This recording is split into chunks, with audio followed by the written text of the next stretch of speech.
Hello my dear students, welcome back to my YouTube channel. मेरे YouTube channel पर आप लोग का बहुत बहुत स्वागत है। डियर स्टूडेंट, आज की क्लास में हम लोग बीए फर्स्ट सेमेस्टर के शिक्षा शास्त्र विषय का अध्ययन करेंगे। और बीए फर्स्ट सेमेस्टर में अभी तक हम लोगों ने 4 यूनिट का भली भांति अध्ययन कर लिया है। आज की क्लास में हम लोगों को 5वां यूनिट अध्ययन करना है। और आपका जो 5वां यूनिट है वो पूर्व प्राथमिक शिक्षा से संबंधित है। सिलेबस बताते समय मैंने आप लोग को बताया था कि कौन कौन सी यूनिट में कौन कौन सी चीजें हम लोग को पढ़नी है।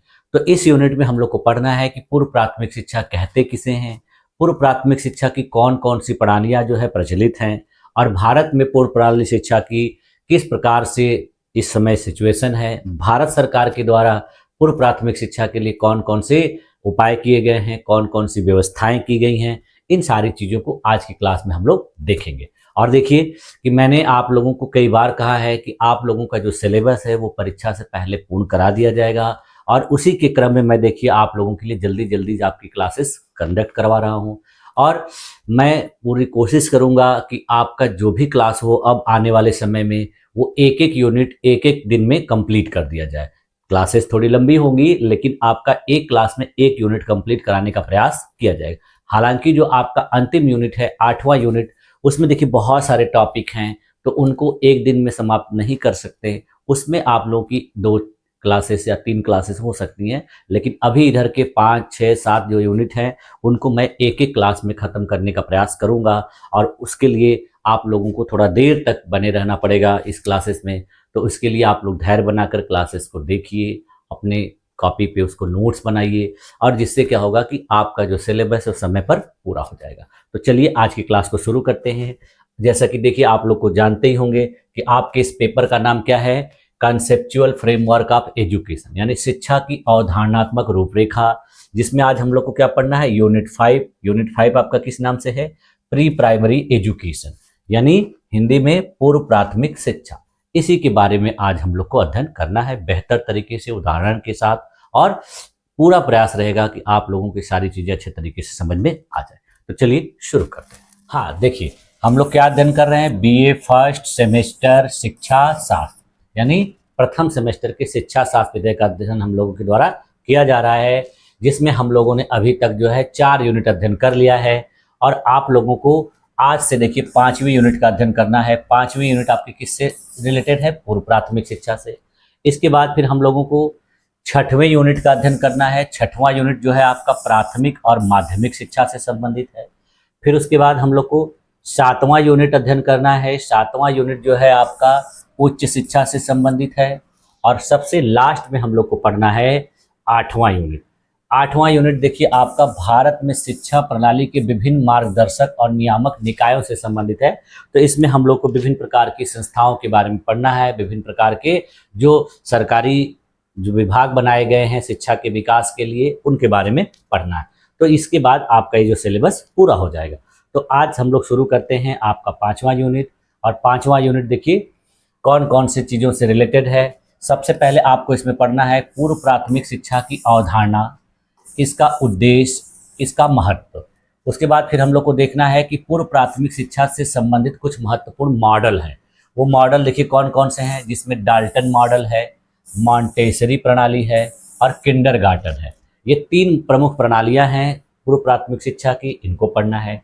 उसके बाद फिर देखिए आपको पढ़ना है भारत में प्रारंभिक शिक्षा की पृष्ठभूमि और वर्तमान परिदृश्य, यानी भारत में प्रारंभिक शिक्षा की पृष्ठभूमि कैसी है, भारत में किस तरीके से प्रारंभिक जो है शिक्षा शुरू की गई, और वर्तमान में इसका क्या सिचुएशन है, क्या परिदृश्य है। और फिर सबसे लास्ट में पढ़ लेना है हम लोग को कि जो नई शिक्षा नीति आई है NEP 2020, उसमें पूर्व प्राथमिक शिक्षा से संबंधित कौन से प्रावधान किए गए। तो इतनी सारी चीजें इस यूनिट में आपको अध्ययन करनी है। तो सबसे पहले हम लोग शुरू करते हैं पूर्व प्राथमिक शिक्षा की अवधारणा या संकल्पना, कि पूर्व प्राथमिक शिक्षा कहते किसे, होती क्या है। तो देखिए जिसका नाम है पूर्व प्राथमिक शिक्षा, कहने का मतलब कि ऐसी शिक्षा जो प्राथमिक शिक्षा से पहले की हो। ठीक है, तो देखिए संकल्पना में क्या देखेंगे। अब आप आजकल आप लोग देखते ही होंगे बहुत सारे आपके आसपास में स्कूल खुल गए होंगे कि जहां पर 3 वर्ष से ही बच्चों को स्कूल में एडमिशन लिया जाता है और उनको शिक्षा दी जाती है। लेकिन उनकी जो शिक्षा 3 वर्ष से लेकर 6 वर्ष के बीच में दी जाती है, वही शिक्षा जो कहलाती है कौन सी शिक्षा? पूर्व प्राथमिक। यानी प्राथमिक शिक्षा की उम्र क्या है? 6 वर्ष से। तो 6 वर्ष के पहले के बच्चों को जो शिक्षा दी जाती है उसी को कहा जाता है पूर्व प्राथमिक शिक्षा। आप देखिए, इसको देख लेते हैं हम लोग। तो पूर्व प्राथमिक शिक्षा वह प्रारंभिक शिक्षा है जो बच्चे को औपचारिक विद्यालयी शिक्षा में प्रवेश से पहले दी जाती है। यानी कहने का मतलब है कि औपचारिक रूप से बच्चे को शिक्षा के लिए विद्यालय में प्रवेश जो कराया जाता है उसके पहले जो दी जाती है। तो औपचारिक शिक्षा कब से दी जानी शुरू होती है? अभी मैंने आप लोग को बताया कि 6 वर्ष से शुरू होती है, लेकिन 6 वर्ष से पहले जो बच्चों को शिक्षा दी जाती है वो पूर्व प्राथमिक शिक्षा में आती है। इसको देखिए, इस तरीके से भी देख सकते हैं कि 3 वर्ष से 6 वर्ष की आयु के बच्चों के लिए जो शिक्षा होती है वही पूर्व प्राथमिक शिक्षा कहलाती है। और यहाँ पर बच्चों को देखिए खेल के माध्यम से, कहानी के माध्यम से, विभिन्न प्रकार के चित्रों के माध्यम से, गीत के माध्यम से, नाटक के माध्यम से चीज़ों को सिखाया जाता है। यानी यहाँ पर बच्चों को किताबों को पढ़ाया नहीं जाता है, रटाया नहीं जाता है, बल्कि उनको विभिन्न प्रकार की गतिविधियों के माध्यम से सीखना सिखाया जाता है, पढ़ाया जाता है, नई नई बातों को बताया जाता है। तो इसको सरल शब्दों में देखिए क्या कह सकते हैं कि पूर्व प्राथमिक शिक्षा वह प्रक्रिया है जिसके माध्यम से छोटे बच्चों के शारीरिक, मानसिक, सामाजिक, नैतिक और भाषाई विकास के लिए उपयुक्त वातावरण प्रदान किया जाता है ताकि वे औपचारिक शिक्षा के लिए तैयार हो सके। यानी इस उम्र में बच्चों को विभिन्न तौर तरीकों से आने वाली यानी औपचारिक शिक्षा के लिए प्रिपेयर कराया जाता है। इसका मतलब नहीं है कि उनको बहुत विद्वान बनाया जाता है, बस उनको तैयार करना होता है कि वो आने वाले समय में अच्छे तरीके से पढ़ाई कर सकें, चीज़ों को अच्छी तरीके से समझ सकें, चीज़ों को अच्छी तरीके से जान सकें। तो उनको हर तरह का जो है अनुभव इसी शिक्षा के दौरान करा दिया जाता है। ठीक, देखिए इसका उदाहरण क्या है। आप लोग जानते होंगे कि विभिन्न प्रकार के जो बालवाड़ी होते हैं, आंगनवाड़ी होते हैं, उसके अलावा नर्सरी स्कूल होते हैं, प्री नर्सरी स्कूल होते हैं, प्ले ग्रुप स्कूल होते हैं। ये सब किसके लिए होते हैं? छोटे बच्चों के लिए होते हैं। और इन सबको क्या कहा जाता है? पूर्व प्राथमिक शिक्षा। देखिए ये सब पूर्व प्राथमिक शिक्षा के अंतर्गत आते हैं। अब देखिए पूर्व प्राथमिक शिक्षा का उद्देश्य क्या है, यानी ये किस उद्देश्य से दी जाती है। तो पहला उद्देश्य क्या होता है? समग्र विकास। इसके अंतर्गत क्या होता है कि बच्चों का शारीरिक, मानसिक, बौद्धिक, भावनात्मक और सामाजिक विकास प्रोत्साहित किया जाता है। फिर उसके बाद देखिए इनका दूसरा उद्देश्य क्या होता है? इनकी भाषा का विकास। यानी इस उम्र के बच्चों को अच्छे से बोलना, सुनना और अपनी बातों को अभिव्यक्त करना ये सिखाया जाता है। फिर इनका सामाजिकरण किया जाता है। इसमें क्या किया जाता है? बच्चों को सहयोग, साझेदारी, अनुशासन और दूसरे को प्रति सम्मान की भावना विकसित की जाती है। यानी बच्चों को शिष्टाचार सिखाया जाता है, सहयोग की भावना सिखाई जाती है और एक दूसरे के साथ कैसे साझेदारी करके अपना काम करना है ये सब सिखाया जाता है। इसके बाद फिर देखिए अगला उद्देश्य क्या होता है? रचनात्मकता का विकास। यानी बच्चों के अंदर क्रिएटिविटी डेवलप करना। तो उसमें देखिए क्या करते हैं? बच्चों को खेल के माध्यम से, चित्रकला के माध्यम से, संगीत के माध्यम से, नृत्य के माध्यम से और अन्य गतिविधियों के माध्यम से उनके अंदर क्रिएटिविटी डेवलप की जाती है। इसके बाद फिर देखिए उनके अंदर संवेदनशीलता और भावनात्मक विकास को भी महत्व दिया जाता है। ये भी उद्देश्य होता है। ऐसा क्यों होता है? कि बच्चों को अपने भावों को पहचानने और नियंत्रित करने की क्षमता उनके अंदर विकसित की जाती है। उसके बाद फिर उनको औपचारिक विद्यालय के लिए तैयार किया जाता है, यानी औपचारिक शिक्षा के लिए तैयार किया जाता है। वातावरण, दिनचर्या और शिक्षण की पद्धति से परिचित कराया जाता है कि औपचारिक शिक्षा में बच्चों को किस तरीके से अध्ययन करना होगा, क्या क्या चीज़ें पढ़नी होंगी, कैसे पढ़नी होंगी, किस प्रकार के अनुशासन में रहना होगा। तो ये सारी चीज़ों के लिए पहले से तैयार किया जाता है। उसके बाद फिर उनके अंदर आत्मविश्वास जगाया जाता है। उससे बच्चों को क्या किया जाता है कि उनके विचारों और कार्यों के प्रति आत्मविश्वासी बनाया जाता है। अब देखिए इसका महत्व, वो था उद्देश्य। अब महत्व क्या है? इम्पॉर्टेंस। तो पहला महत्व क्या है कि यह शिक्षा की नींव रखती है, यानी इसी से शिक्षा की बुनियाद तैयार होती है।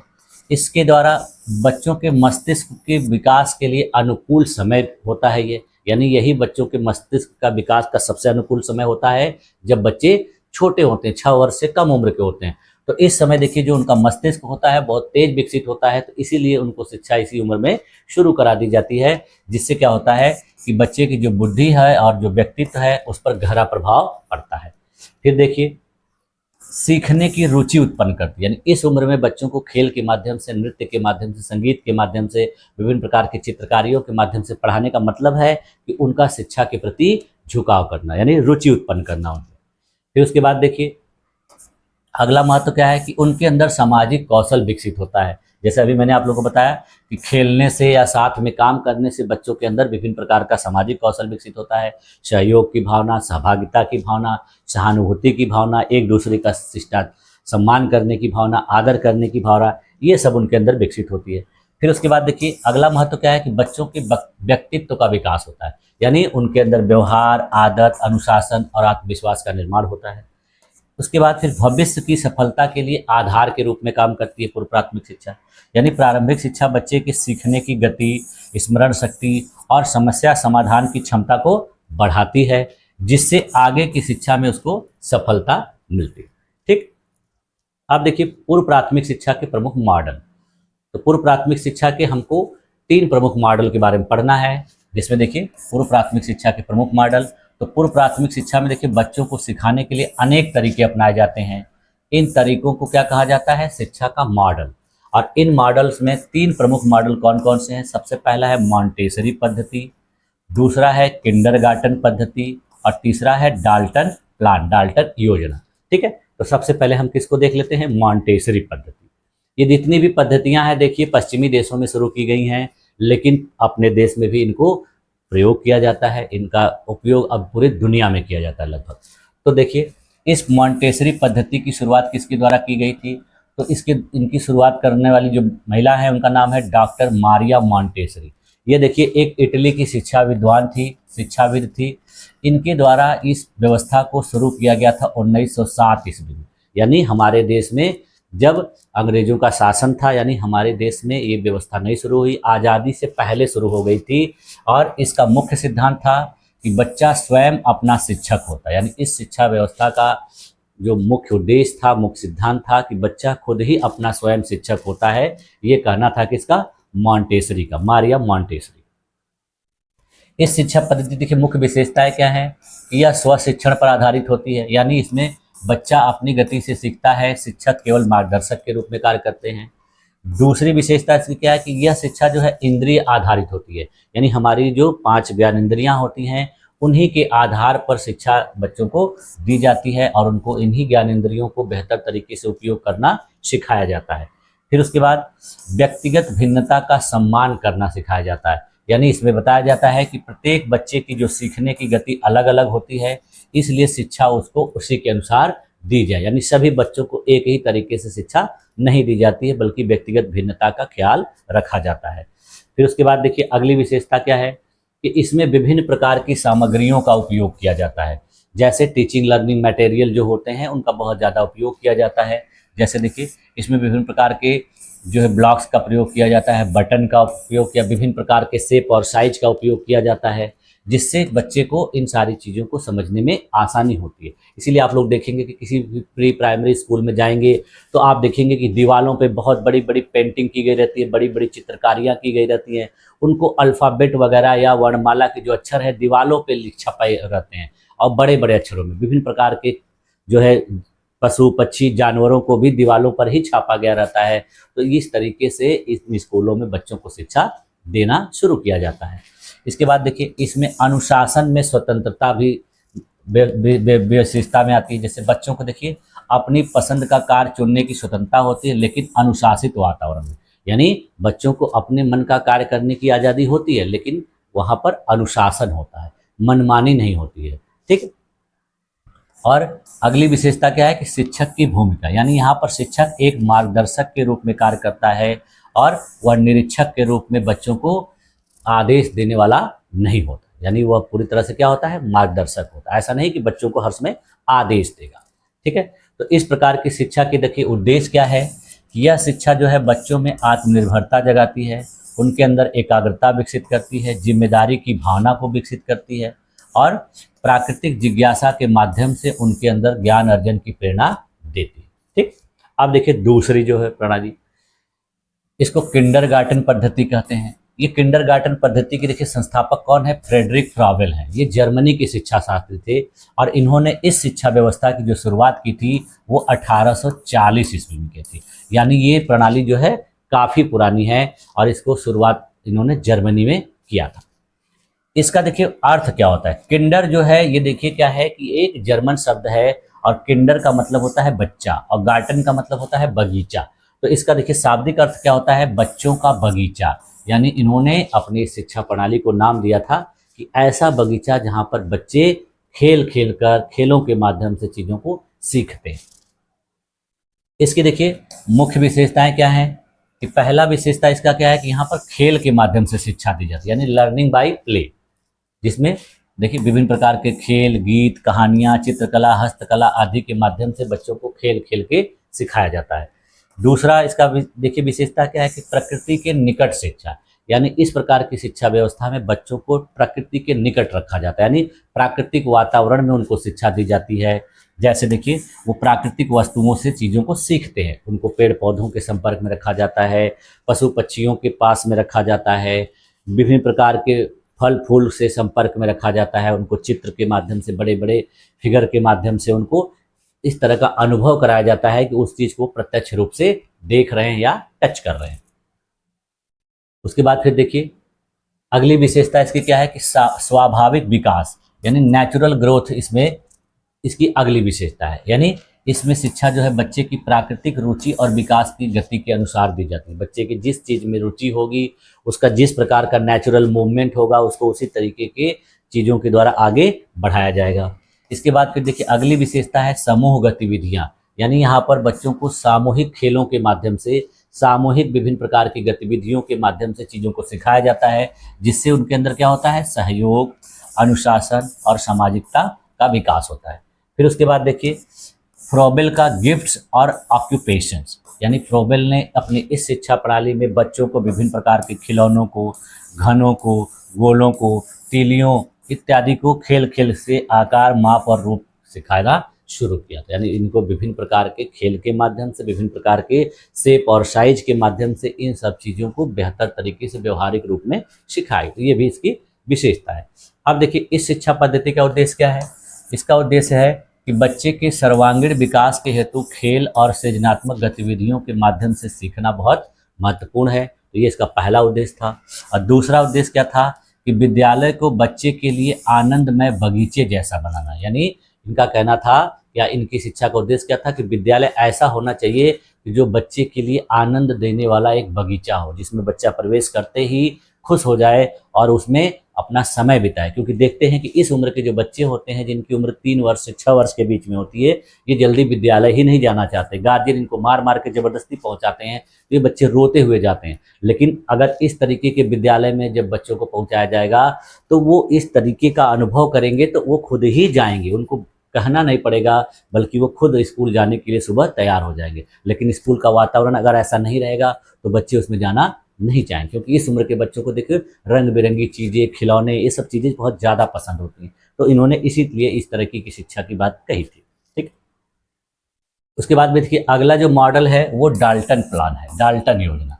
तो देखिए डाल्टन योजना को शुरुआत किसने किया था, हेलेन पार्कहर्स्ट के द्वारा शुरू किया गया था और ये एक अमेरिकन शिक्षाविद थी। देखिए तीनों जो शिक्षा प्रणालियां हैं 3 देशों में शुरू की गई। सबसे पहले जो है वो इटली में शुरू की गई। दूसरी जो शिक्षा प्रणाली थी किंडरगार्टन, वो कहाँ पे शुरू हुई, वो हुई जर्मनी में। और जो डाल्टन योजना शुरू हुई अमेरिका में। तो मॉन्टेसरी, डाल्टन और किंडरगार्टन, ये 3 योजनाएं हैं, जिसमें देखिए इसको किसने शुरू किया, हेलेन पार्कहर्स्ट। और इन्होंने इसकी शुरुआत कब की थी, 1919 ईस्वी में। यानी कहने का मतलब है कि ये तीनों शिक्षा के जो मॉडल हैं हमारे देश में आज़ादी नहीं मिली थी उसके पहले ही यूरोप में शुरू किए गए थे। इसका नामकरण देखिए डाल्टन योजना क्यों रखा गया था कि इस पद्धति की शुरुआत अमेरिका के डाल्टन शहर में की गई थी, जिसके वजह से इसका नाम रखा गया डाल्टन प्लान। इसका मुख्य सिद्धांत क्या था कि स्वतंत्रता के साथ जिम्मेदारी, यानी इनकी शिक्षा व्यवस्था का जो मुख्य सिद्धांत था वो क्या था कि स्वतंत्रता के साथ जिम्मेदारी, यानी बच्चों को स्वतंत्र रखा जाए और स्वतंत्रता के साथ साथ उनको रिस्पॉन्सिबिलिटी भी दी जाए, जिम्मेदारियां भी दी जाए। ठीक, देखिए इसकी मुख्य विशेषताएं क्या हैं। इसकी मुख्य विशेषता थी कि इसमें स्वतंत्र रूप से अध्ययन कराया जाता है बच्चों को, यानी बच्चों को विषय के अनुसार असाइनमेंट दिए जाते हैं जिन्हें वे अपनी गति से पूरा करते हैं, यानी उनको उनके अनुसार स्वतंत्र रूप से अध्ययन कराया जाता है, उनको अधिन्यास दिया जाता है, असाइनमेंट दिया जाता है और बच्चे उसको अपनी गति से पूरा करते हैं जिस तरीके से वो कर पाते हैं। उनके ऊपर प्रेशर नहीं दिया जाता है, बहुत ज़्यादा दबाव नहीं दिया जाता। उसके बाद फिर देखिए,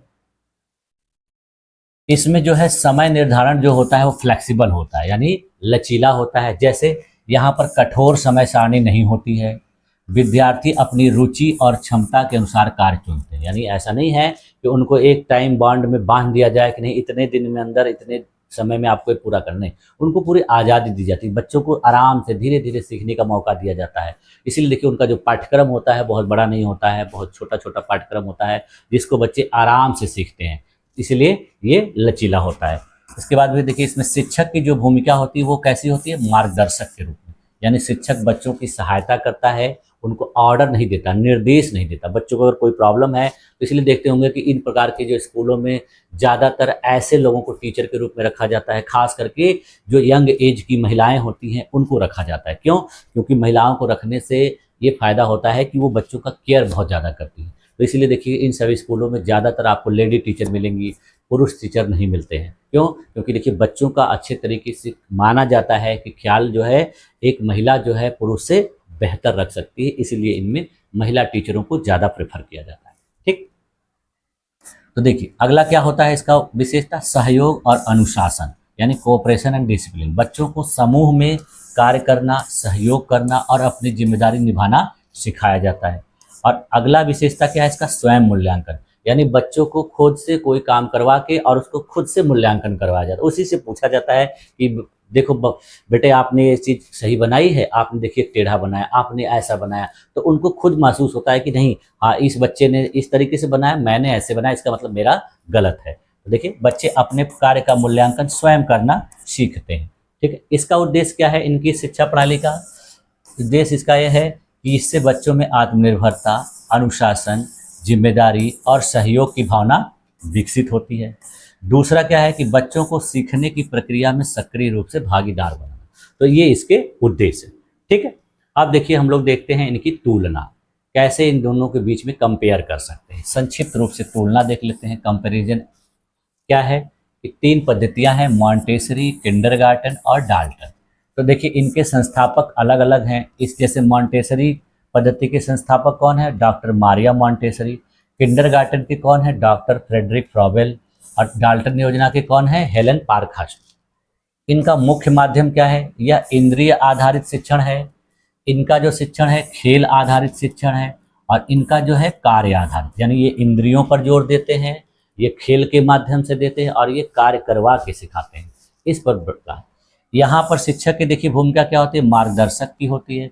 यहाँ पर शिक्षक की भूमिका एक फ्रेंड की तरह, मित्र की तरह होती है। और यहाँ पर शिक्षक की भूमिका कैसी होती है, एक सहायक के रूप में। इसकी विशेषता में देखिए क्या है कि यह आत्मनिर्भरता को महत्व देती है, यह प्राकृतिक विकास को महत्व देती है और यह जिम्मेदारी और स्वतंत्रता को महत्व। उद्देश्य देखिए क्या है कि इसमें आत्म अनुशासन और स्व शिक्षण इसका मुख्य उद्देश्य है। इसका उद्देश्य क्या है, आनंदमय शिक्षा, आनंद के साथ शिक्षा। और इसका उद्देश्य क्या है, जिम्मेदार स्वतंत्रता। ठीक, तो इस तरीके से इनके बीच में अंतर है। अब देखिए हमारा कंक्लूजन क्या निकल के आ रहा है इन तीनों मॉडल्स के बारे में, कि ये सभी मॉडल जो हैं इनका उद्देश्य बच्चे को प्राकृतिक, स्वतंत्र और आनंदपूर्ण वातावरण में सीखने का अवसर देना है। मॉन्टेसरी जो है आत्मनिर्भरता पर, किंडरगार्टन रचनात्मकता पर और डाल्टन योजना जो है जिम्मेदारी के साथ स्वतंत्रता पर आधारित। ठीक है, तो इस तरीके से देखिए हम लोगों ने जो है इस यूनिट के जो अवधारणात्मक बातें थी उनको देख लिया और जो है पूर्व प्राथमिक शिक्षा की महत्वपूर्ण जो प्रणालियां हैं उनके बारे में देख लिया। अब हम लोग आगे की चीज़ों में देखते हैं। आगे की चीज़ों में हम लोग क्या देखते हैं कि भारत में पूर्व प्राथमिक शिक्षा यानी अपने देश में जो पूर्व प्राथमिक शिक्षा है उसका क्या सिचुएशन है, वो कैसे कैसे डेवलप हुई। तो सबसे पहले हम इसकी पृष्ठभूमि देखते हैं यानी बैकग्राउंड, कि भारत में पूर्व प्राथमिक शिक्षा कैसे। तो देखिए अपने देश में हम लोगों को विभिन्न प्रकार के प्रमाणों से पता चलता है कि वैदिक काल से शिक्षा व्यवस्था किस तरीके से अपने देश में धीरे धीरे विकसित हुई है। तो देखिए भारत में पूर्व प्राथमिक शिक्षा का इतिहास बहुत पुराना है। प्राचीन भारत में भी बालकों की प्रारंभिक शिक्षा पर विशेष ध्यान दिया जाता था। यद्यपि उस समय शिक्षा घर या गुरु के मार्गदर्शन में दी जाती थी। यानी उस समय आजकल की तरह स्कूल, कॉलेज, विद्यालय नहीं होते थे, बल्कि गुरुओं के द्वारा या बच्चों को उनके घर में शिक्षा दी जाती थी। किसके द्वारा? अपने गार्जियन के द्वारा। तो इस तरीके से शिक्षा उस समय में भी दी जाती थी। आधुनिक काल में यह शिक्षा देखिए संगठित रूप में विकसित हुई है और इसका विकास निम्नलिखित चरणों में देखा जाता है। तो कितने चरण हैं? सबसे पहले प्राचीन काल में। तो प्राचीन काल में शिक्षा का देखिए प्रारंभिक रूप क्या होता था? गृह शिक्षा, होम एजुकेशन, यानी बच्चों को घर पे ही सिखाया जाता था।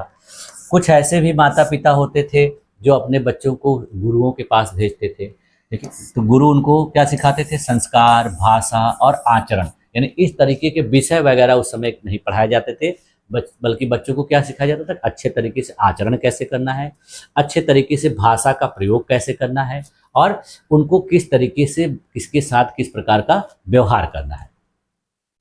इसके बाद औपचारिक विद्यालय में प्रवेश से पहले बच्चे घर में ही भाषा और व्यवहार की बुनियादी बातें सीखते थे। जब तक उनको गुरुओं के पास नहीं भेजा जाता था तब तक उनको सारी चीजें कौन सिखाता था? घर के लोग। ठीक है।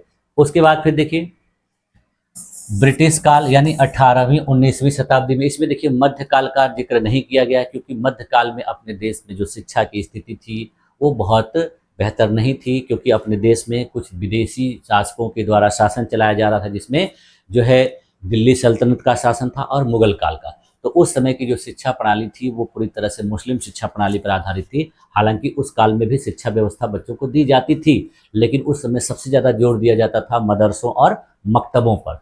तो उसमें जो है शिक्षा व्यवस्था में बहुत ज़्यादा सुधार देखने को नहीं मिला, हालांकि शिक्षा व्यवस्था उस काल में भी दी जाती थी। तो उसके बाद देखिए हमारा ब्रिटिश काल में है। तो ब्रिटिश काल में कब? 18वीं और 19वीं शताब्दी में। तो 19वीं 18वीं शताब्दी के मध्य में देखिए पश्चिमी शिक्षा पद्धति के प्रभाव से बालकों को प्रारंभिक शिक्षा के लिए विद्यालय में प्रवेश दिया जाने लगा, विद्यालय बनाए जाने लगे। फ्रॉबेल और मॉन्टेसरी जैसे यूरोपीय शिक्षा शास्त्रियों के विचार भारत में भी आ गए। जैसे अभी हम लोगों ने पढ़ा, ये जो तीनों शिक्षा प्रणालियां थी, एक इटली में शुरू हुई, दूसरी जर्मनी में, तीसरी अमेरिका में। तो ये प्रणालियां अंग्रेजों के माध्यम से अपने देश में भी आई और इनको धीरे धीरे विकसित किया गया। भारत में देखिए मिशनरियों और निजी संस्थाओं ने किंडरगार्टन स्कूलों की स्थापना करी। यानी अपने देश में विभिन्न प्रकार के जो मिशनरी लोग आए या और भी जो यूरोपीय लोग आए, उन लोगों के द्वारा इस तरीके के विद्यालय अपने देश में भी स्थापित किए जाने लगे। उसके बाद फिर देखिए 1900 के दशक के आरंभ में अपने देश के कुछ व्यक्तियों के द्वारा, जैसे गांधी जी, टैगोर जी और अन्य शिक्षा शास्त्रियों ने भी बाल शिक्षा पर जोर देना शुरू कर दिया। इसके बाद फिर देखिए स्वतंत्रता के बाद, यानी 1947 के बाद अपने देश में पूर्व प्राथमिक शिक्षा की क्या सिचुएशन रही। तो स्वतंत्रता के बाद भारत सरकार ने बाल शिक्षा को राष्ट्रीय नीति में शामिल किया, यानी बालकों की शिक्षा को नेशनल पॉलिसी में शामिल किया गया। 1948-49 की जो विश्वविद्यालय शिक्षा आयोग गठित हुआ था, उसमें देखिए 1953 की माध्यमिक शिक्षा आयोग में शिक्षा के महत्व पर जोर दिया गया। यानी प्राथमिक शिक्षा में इन दोनों आयोगों के द्वारा भी महत्वपूर्ण योगदान दिया गया, महत्व दिया गया, इसका जिक्र किया गया, इसके लिए काम करने के लिए पॉलिसी बनाने की बात कही गई। फिर उसके बाद देखिए 1964 से 66 में जो कोठारी शिक्षा आयोग था, उसने कहा कि पूर्व प्राथमिक शिक्षा जो है बच्चों की संपूर्ण शिक्षा की आधारशिला है। तो कोठारी आयोग ने भी पूर्व प्राथमिक शिक्षा की बात कही। फिर उसके बाद 1986 ईस्वी में अपने देश की सरकार के द्वारा राष्ट्रीय शिक्षा नीति बनी थी। तो इसमें भी बाल शिक्षा को प्राथमिकता दी गई और आंगनवाड़ी प्रणाली को सशक्त करने की बात कही गई। फिर उसके बाद देखिए राष्ट्रीय बालिका शिक्षा योजना शुरू की गई। इसको देखिए इंटीग्रेटेड चाइल्ड डेवलपमेंट सर्विस के साथ 1975 ईस्वी में प्रारंभ किया गया, जिसको शॉर्टकट में ICDS कहा जाता है। इसके अंतर्गत देखिए बच्चों को पोषण, स्वास्थ्य और पूर्व प्राथमिक शिक्षा तीनों पहलुओं पर कार्य किया गया। यानी बच्चों को शिक्षा ही न दी जाए, बल्कि उनके साथ उनके पोषण का भी ख्याल रखा जाए, उनको पौष्टिक आहार दिए जाएं और उनका स्वास्थ्य सही रखने के लिए उनको विभिन्न प्रकार के उपचार, इलाज भी उपलब्ध कराया जाए। तो इस तरीके से देखिए 1975 में सब काम हुआ। अब देखिए अपने देश में शिक्षा, जो प्राथमिक शिक्षा, पूर्व प्राथमिक शिक्षा, उसका वर्तमान परिदृश्य क्या है, यानी जो प्रेजेंट सिनेरियो क्या है। तो सबसे पहले देखिए संस्थागत व्यवस्था क्या क्या की गई है। तो आज देखिए अपने देश में पूर्व प्राथमिक शिक्षा को दो मुख्य रूपों में संचालित किया जाता है, जिसमें पहला क्या होता है कि सरकार के द्वारा, यानी सरकारी क्षेत्र में, और दूसरा क्या होता है निजी क्षेत्र में। हर चीज़ देखिए सरकार नहीं करती, तो कुछ चीज़ें सरकार के द्वारा की जाती हैं और कुछ निजी क्षेत्र यानी प्राइवेट सेक्टर के द्वारा की जाती है। तो सरकार के द्वारा देखिए पूर्व प्राथमिक शिक्षा के लिए क्या क्या किया गया, आंगनवाड़ी केंद्र चलाए जाते हैं, बालवाड़ी और प्री स्कूल चलाए जाते हैं। कहीं कहीं देखिए किसी किसी राज्य में आंगनवाड़ी और किसी किसी राज्य में बालवाड़ी या प्री स्कूल, तो इनके माध्यम से पूर्व प्राथमिक शिक्षा प्रदान की जाती है। उसके बाद निजी क्षेत्र में देखिए जो प्राइवेट हैं लोग हैं उनमें देखिए play school, nursery, kindergarten, Montessori school आदि बड़ी संख्या में कार्यरत हैं। जितने भी आप लोग इस तरीके के विद्यालय देखते हैं तो ये सरकार नहीं संचालित करती है, इसको कौन संचालित करता है, निजी व्यक्ति। देखिए आजकल भी बहुत से आपके अगल बगल देखने को मिल जाएंगे nursery school, play group school, इस तरीके के LKG UKG, ये सब जो भी आप सुनते हैं बच्चों को पढ़ाने वाली जो भी चीज़ें हैं ये सब किसके अंतर्गत आती है, इसी के अंतर्गत आती है। इसके बाद फिर देखिए पाठ्यक्रम और शिक्षण पद्धति। तो अपने देश में देखिए इस प्रकार की शिक्षा व्यवस्था के लिए शिक्षण प्रक्रिया को खेल आधारित और गतिविधि आधारित दिया जाता है। इसमें देखिए मॉन्टेसरी प्रणाली, किंडरगार्टन प्रणाली, थीम आधारित शिक्षण पद्धतियों का प्रयोग किया जा रहा है। NCERT और SCERT के द्वारा बाल विकास और पूर्व प्राथमिक शिक्षा के लिए दिशा निर्देश भी तैयार किए गए। यानी इस प्रकार की शिक्षा में जो पाठ्यक्रम वगैरह है इसके लिए कौन काम करता है, NCERT भी काम करती है, SCERT भी काम करती है। SCERT और NCERT के बारे में हम लोग सबसे लास्ट वाले यूनिट में डिटेल में पढ़ेंगे। बस ये जान लीजिए कि ये जो दो ऐसी संस्थाएं हैं, NCERT केंद्रीय स्तर पर काम करती है अपने देश में शिक्षा व्यवस्था के लिए, पाठ्यक्रम वगैरह तैयार कराती है, पुस्तकों को उपलब्ध कराती है, और जो SCERT हो वो राज्य स्तर पर ही काम करती है। तो ये दोनों संस्थाएं जो है अपने देश में शिक्षा से संबंधित महत्वपूर्ण संस्थाएं हैं। ठीक है। इसके बाद फिर देखिए पूर्व प्राथमिक शिक्षा से संबंधित सरकारी कार्यक्रम और नीतियां भी बहुत सारी बनाई गई हैं, जिसमें देखिए जो अभी हम लोगों ने देखा एकीकृत बाल विकास प्रणाली जिसको ICDS कहा जाता है, ये 1975 ईस्वी में बनाई गई थी। इसका मुख्य उद्देश्य क्या था कि 0 वर्ष से लेकर 6 वर्ष के जो बच्चे हैं उनको स्वास्थ्य, पोषण और शिक्षा का जो है एकीकृत कार्यक्रम उपलब्ध कराया जाए। उसके बाद फिर राष्ट्रीय शिक्षा नीति 2020 जो है अभी हाल फिलहाल में बनी है, 4-5 साल पहले। तो इसमें भी देखिए क्या किया गया है कि 3 से 8 वर्ष की आयु वर्ग के जो बच्चे हैं उनको फाउंडेशनल स्टेज यानी आधारभूत अवस्था के रूप में शिक्षा देने की बात की गई है। इसके बाद फिर देखिए एक शिक्षा की नई संरचना बनाई गई है जिसको 5+3+3+4 के नाम से जाना जाता है। इस संरचना में पहली 5 वर्ष की जो शिक्षा है वो देखिए 3 वर्ष पूर्व प्राथमिक, उसके बाद कक्षा 1-2 को शामिल किया। यानी पहला जो 5 है इसका मतलब क्या हो गया कि nursery, LKG UKG, class 1 class 2, तो इसी को कहा जाता है जो है 5 वर्ष, यानी 5 वर्ष में बच्चों को ये शिक्षा दी गई। फिर उसके बाद फिर देखिए इसी को फाउंडेशनल लर्निंग भी कहा जाता है, यानी कहा गया कि इन्हीं 5 वर्षों में बच्चों को आधारभूत शिक्षा प्रदान की जाएगी। ये जो शिक्षा है खेल आधारित और बहुभाषी शिक्षण दृष्टिकोण को बढ़ावा देने के लिए शुरू की गई। इसके बाद फिर देखिए समग्र शिक्षा अभियान 2018 में शुरू किया गया। इसमें देखिए पूर्व प्राथमिक से माध्यमिक स्तर तक समग्र शिक्षा विकास का एकीकृत कार्यक्रम चलाया गया सरकार के द्वारा। अब देखिए इतना कुछ करने के बाद अब इसकी कुछ चुनौतियां भी हैं। चुनौतियां क्या है कि ग्रामीण और शहरी क्षेत्रों के बीच असमानता देखने को मिलती है, यानी ग्रामीण क्षेत्रों में और शहरों में बहुत ज़्यादा अंतर देखने को मिलता है। इस तरीके की व्यवस्था ग्रामीण क्षेत्रों में कम मिलती है, शहरी क्षेत्रों में, नगरीय क्षेत्रों में इस तरीके के जो पूर्व प्राथमिक शिक्षा के जो संस्थान होते हैं देखने को मिलते हैं। ग्रामीण क्षेत्र में ग्रामीण क्षेत्र के लोग जो है बच्चों को अपने 5 वर्ष 6 वर्ष से पहले स्कूल ही नहीं भेजते हैं ज़्यादातर। तो इस तरीके से इसका जो सिचुएशन है ग्रामीण क्षेत्रों में अभी बहुत खराब है। इसके अलावा देखिए इसमें दूसरी समस्या क्या है कि प्रशिक्षित शिक्षकों की कमी देखी जाती है, यानी ट्रेंड टीचर इस शिक्षा में नहीं मिलते हैं। तीसरा कमी क्या देखा जाता है, गुणवत्तापूर्ण शिक्षण सामग्री का अभाव। बहुत से लोग स्कूल खोल तो लेते हैं लेकिन वहाँ पर बहुत सी जो शिक्षण सहायक सामग्रियाँ होती हैं उपलब्ध नहीं होती हैं। तो छोटे छोटे बच्चों को भी बड़े बच्चों जैसा पढ़ाया जाता है, उनको डांटा जाता है, मारा पीटा जाता है, तो ये कमियां हैं। इसके अलावा देखिए जो निजी संस्थान हैं वो अपने संस्थानों को व्यवसायीकरण कर दिए हैं, यानी कहने का मतलब कि ये बच्चों को पढ़ाने के स्थान नहीं रह गए बल्कि क्या हो गए हैं, इनके बिजनेस हो गए हैं, कमाने के स्थान बन गए हैं। यहाँ पर बच्चों को एडमिशन ले लिया जाता है और उनसे कमाने का प्रयास किया जाता है। अगला कमी क्या है कि बच्चों के सर्वांगीण विकास के लिए एक समान नीति का अभाव देखा जाता है, यानी बच्चों का सर्वांगीण विकास कैसे होगा, उसके लिए कौन सी अच्छी नीति होनी चाहिए, ये सब चीज़ों को नहीं देखने को मिलता है। बस लोगों का मतलब होता है कि छोटे बच्चों को नाम रख दीजिए कि नर्सरी स्कूल है, प्री प्राइमरी स्कूल है, किंडरगार्टन है, मॉन्टेसरी है, एडमिशन ले लीजिए और फिर गार्जियन से मोटी फीस वसूल करिए, उनसे यूनिफॉर्म का पैसा वसूल करिए, किताबों का पैसा वसूल करिए। तो एक तरह से पूरी तरह से कमाई का जरिया बन गया है।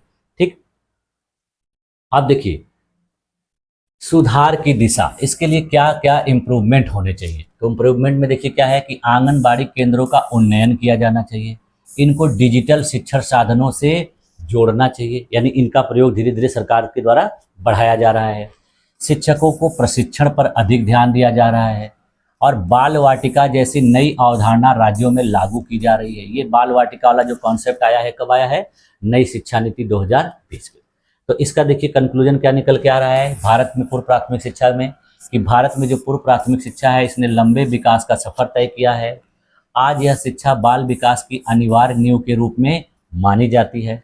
हालांकि कई चुनौतियां अभी भी हैं, फिर भी एनईपी 2020 के माध्यम से इसे एक संरचित और गुणवत्तापूर्ण रूप देने की दिशा में ठोस कदम उठाए जा रहे हैं। यानी इसमें अभी बहुत सारी कमियां हैं, इसको दूर करने के प्रयास किए जा रहे हैं और इसमें नए नए प्रावधान जो है नई शिक्षा नीति में लागू करने की बात कही गई है, उनको शामिल किया जा रहा है।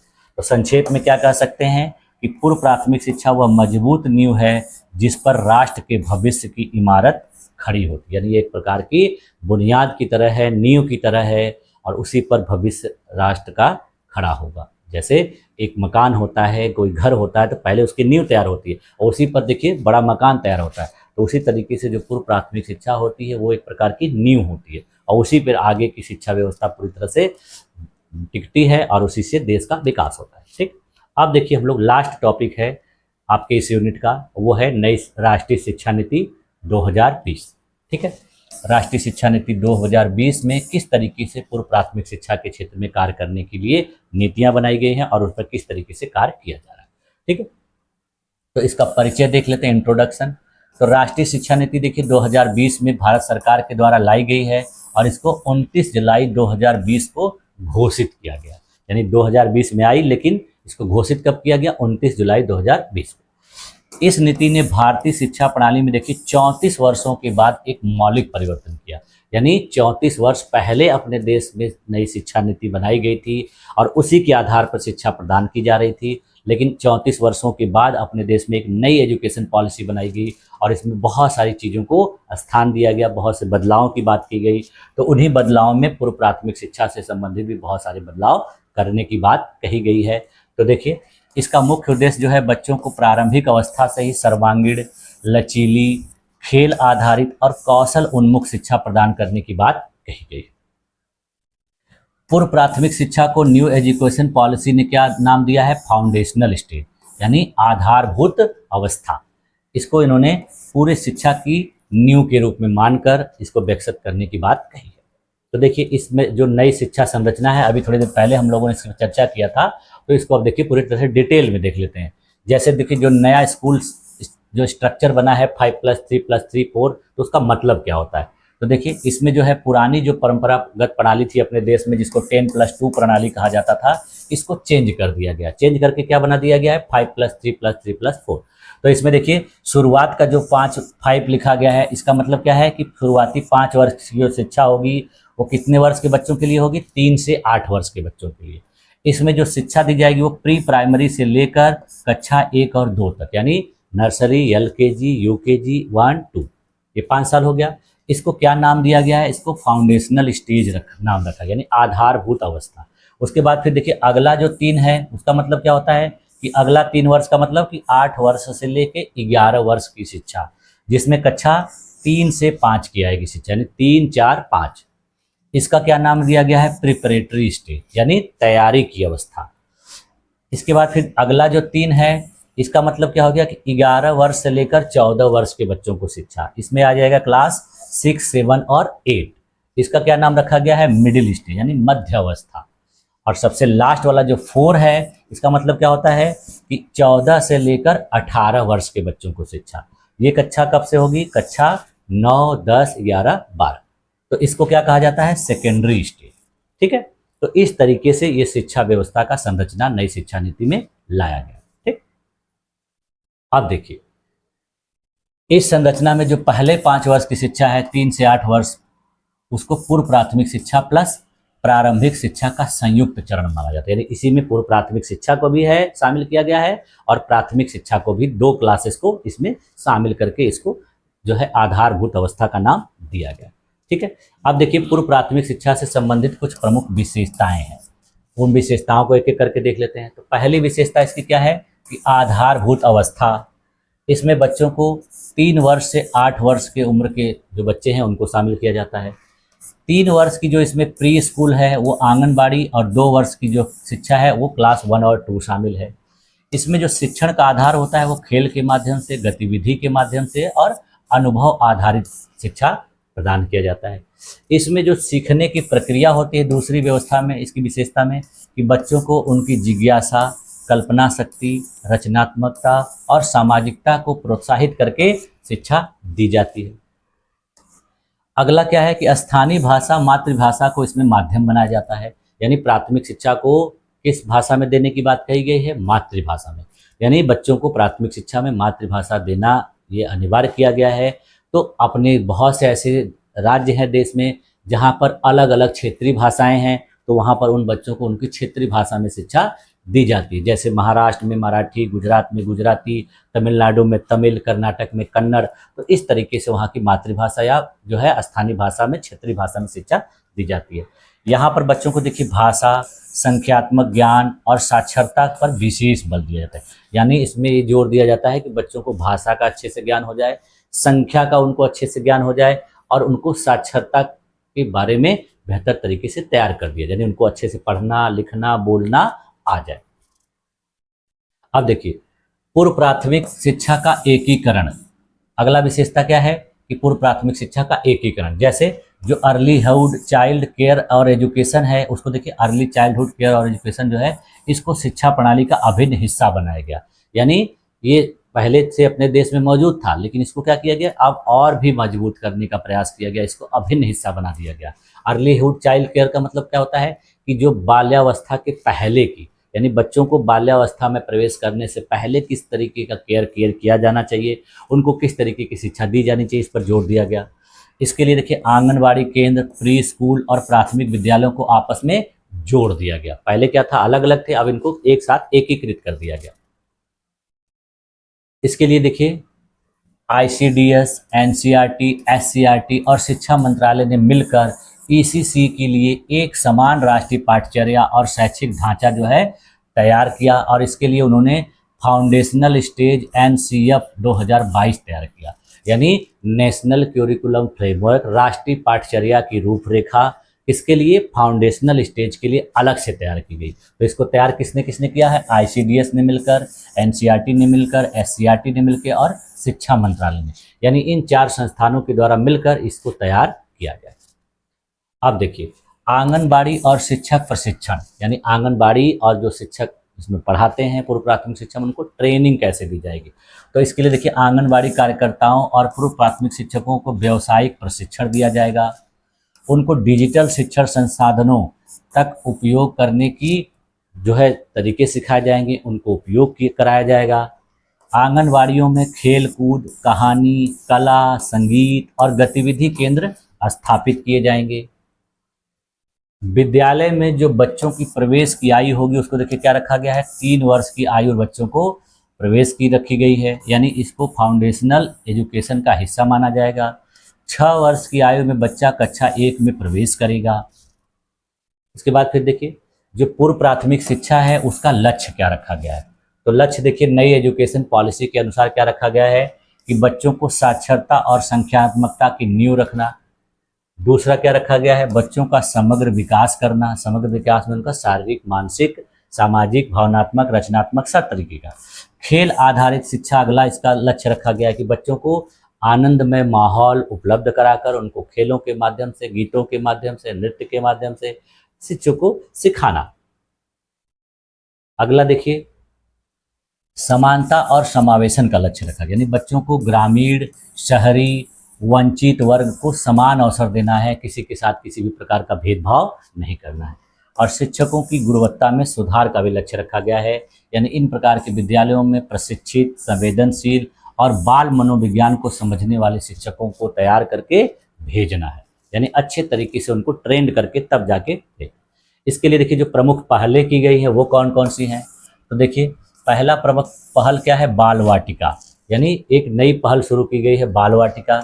इसमें कक्षा 1 से पहले एक अतिरिक्त वर्ष की तैयारी कक्षा आयोजित की जाएगी, जिसमें बच्चों को खेल, गीत, कहानियों और हस्तकला के माध्यम से सिखाया जाएगा। दूसरा क्या है कि राष्ट्रीय पाठ्यचर्या की रूपरेखा जो है आधारभूत अवस्था के लिए, जिसको इंग्लिश में क्या कहा जाता है, NCF-FS 2022 तैयार की गई है। इसमें बच्चों के मानसिक स्तर के अनुसार विषय वस्तु और गतिविधियों को शामिल किया जाएगा। खेल के माध्यम से बच्चों को सिखाया जाएगा, यानी लर्निंग थ्रू प्ले का जो सिद्धांत है वो अपनाया जाएगा। इसके बाद फिर देखिए NCERT के द्वारा नए दिशा निर्देश जारी किए गए हैं, जिसमें 3 से 8 वर्ष के बच्चों के लिए शिशु शिक्षा निर्देश यानी ECCE गाइडलाइंस जो है जारी की गई है। और जो समग्र शिक्षा अभियान पहले से अपने देश में लागू किया गया था 2018 ईस्वी से, इसको क्या किया गया है, ECC और प्राथमिक शिक्षा को एकीकृत करके इसको और भी मजबूत बनाया गया है। ठीक है, अब देखिए इसकी कुछ चुनौतियां भी हैं। इतना सारा करने के बावजूद ये सब चीज़ें कैसे की जाएंगी, इनको हासिल करना संभव है कि नहीं, क्या क्या समस्याएं आएंगी, तो वो चुनौतियां में है। तो पहली चुनौती क्या देखी जा रही है कि प्रशिक्षित शिक्षकों की कमी है, यानी इन सारी प्लान्स को बेहतर तरीके से क्रियान्वित करने के लिए अच्छे ट्रेंड टीचर चाहिए, जो अभी नहीं उपलब्ध हैं, इनकी कमी देखी जा रही है। दूसरा क्या है कि ग्रामीण क्षेत्रों में जो आंगनबाड़ी है उनकी अवसंरचना का अभाव देखा जाता है। आप लोग देखते होंगे कि बहुत से ग्रामीण क्षेत्रों में आंगनबाड़ी जो केंद्र हैं उनकी सिचुएशन बहुत दयनीय है। कहीं कहीं तो प्राथमिक विद्यालय में ही आंगनबाड़ी केंद्र बना दिए गए हैं, और जहाँ कहीं बनाए भी गए हैं तो उनकी जो अवस्था है वो बहुत अच्छी नहीं है। इसके अलावा जो निजी संस्थान हैं वो अपने जो पूर्व प्राथमिक शिक्षा केंद्र हैं उनको व्यवसायीकृत कर दिए हैं, उसको बिजनेस बना दिए हैं, और सभी राज्यों में समान पाठ्यक्रम लागू करने में बहुत कठिनाई हो रही है। यानी हर राज्य जो है अपने देश में पूरी तरह से इसको लागू करने में मुश्किल महसूस कर रहे हैं। क्यों? क्योंकि अपने देश में बहुत से ऐसे राज्य हैं जहाँ पर जो है भाषा की विविधता है, अलग अलग भाषाएं हैं, तो इसको लागू करने में समस्या आ रही है। अब देखिए इन सब का कंक्लूजन क्या निकल के आ रहा है कि राष्ट्रीय शिक्षा नीति 2020 ने भारत में पूर्व प्राथमिक शिक्षा को शिक्षा प्रणाली की जड़ और नींव के रूप में स्थापित किया है। दूसरा कंक्लूजन क्या निकल के आया कि अब शिक्षा केवल औपचारिक पाठ्यक्रम तक सीमित नहीं रही है, बल्कि यह खेल, अनुभव और बाल विकास पर केंद्रित हो गई। यानी पहले क्या होता था कि बच्चों को केवल किताब पढ़वाइए, रटवाइए, लिखवाइए, याद करवाइए, और उनको नहीं करने पर मारिए, पीटिए, डांटिए। लेकिन अब क्या हो गया है, ये सब नहीं, इसके साथ क्या करना है, बच्चों को खेल के आधार पर, उनको विभिन्न प्रकार के अनुभव के आधार पर, उनको चीज़ों को खुद से करवा कर तब जाके सिखाना है। तो संक्षेप में देखिए क्या कहा जा सकता है कि जो न्यू एजुकेशन पॉलिसी 2020 आई है, इसने बाल्यावस्था की शिक्षा को देश की भविष्य शिक्षा प्रणाली का प्रारंभिक बिंदु बना दिया है, जिससे हर बच्चा जीवन भर सीखने की क्षमता के साथ विकसित हो सके। यानी इस तरीके के माहौल को उत्पन्न करना है, इस तरीके की व्यवस्था को बनाना है कि जिससे बच्चा इसी अवस्था में अच्छे तरीके से सीख कर अपने भविष्य में बेहतर चीज़ों को करने के लिए तैयार हो जाए। ठीक है, तो इस तरीके से देखिए आज की क्लास में हम लोगों ने आपका जो 5वां यूनिट था इसको बेहतर तरीके से विभिन्न प्रकार के उदाहरणों के माध्यम से और अच्छे तरीके से पढ़ा, अध्ययन किया, और मुझे उम्मीद है कि आप लोगों को ये सारी चीज़ें अच्छे तरीके से समझ में आ गई होंगी। हालांकि ये क्लास थोड़ी लंबी हो गई होगी, जैसा कि मैंने शुरुआत में ही आप लोग को बता दिया था कि आपकी जो भी क्लासेस होंगी अब वो क्लासेस क्या होंगी कि एक क्लास में एक यूनिट कराई जाएगी, जिससे क्लास थोड़ी लंबी होगी। लेकिन इसमें आप लोगों को कहीं भी किसी भी तरीके से उबाऊपन ना आए, आप लोग उसको ध्यानपूर्वक पढ़ें। ठीक है, तो आप लोगों ने मेरी इस क्लास में अपने आप को इतनी देर तक इतने धैर्यपूर्वक अपने आप को बनाए रखा, इसके लिए आप लोग का बहुत बहुत धन्यवाद। अगर किसी भी स्टूडेंट को किसी भी स्टेज पर किसी भी प्रकार का कोई डाउट हो तो वो कमेंट करके पूछ सकता है, मैं उसकी पूरी हेल्प करूँगा। ठीक है, तो इसी के साथ मिलते हैं नेक्स्ट क्लास में, तब तक के लिए थैंक यू।